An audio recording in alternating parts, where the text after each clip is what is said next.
describe him to me. And Muslims, look at the description of your Rasul. And for some, this would be the first time you hear what your Prophet looked like. I saw a man of striking appearance.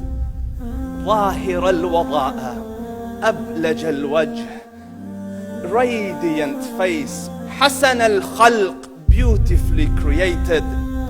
لم تعبه الثجلة, his belly wasn't protruding.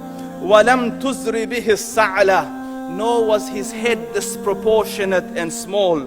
وسيم قسيم, proportionate and delicate, finely made, a specimen of a creation. في عينيه دعج, in his eyes there was a contrast. The dark was immensely dark, the white was excessively white. وفي أشفاره وطف, and his eyelashes were long. وفي صوته صهل, and in his voice was a natural echo. وفي عنقه سطع, and his neck was elegantly long. وفي لحيته كثاثة, his beard was full and thick.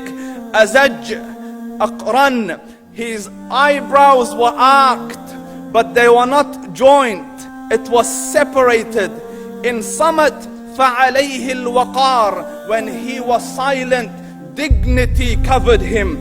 وإن تكلم سماه وعلاه البهاء, and when he spoke, it was audible and clear, almost commanding and overtaking. أجمل الناس وأبهاهم من بعيد, from afar the most striking and outstanding in appearance. وأحسنهم وأجملهم من قريب, and when he came near, the best of them and the most handsome of them in closeness.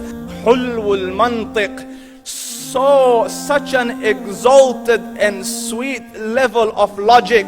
Like when he used to speak, it was so coherently logical, it was smooth and easy to understand. فصل لا نزر ولا هذر, he was to the point, not excessive nor too short. كأن منطقه خرزات نظم يتحدرن, his logic, his utterances, his words were like jewels coming out of a necklace, calculated, polished, one after the other, it would flow magically. ربعة, he was medium in height.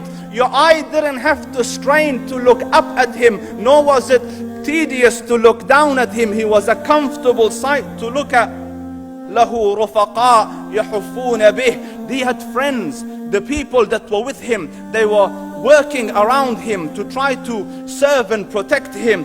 إن قال سمعوا لقوله, when he used to say something, they used to hearken to what he used to say. وإن أمر تبادروا إلى أمره, when he commanded, they used to compete to fulfill the command. This is Muhammad Rasulullah.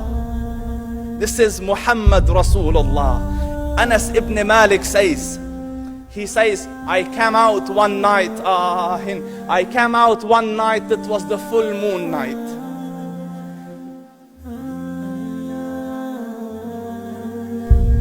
And I looked at the moon, and in the desert, understand, the moon is an awesome sight.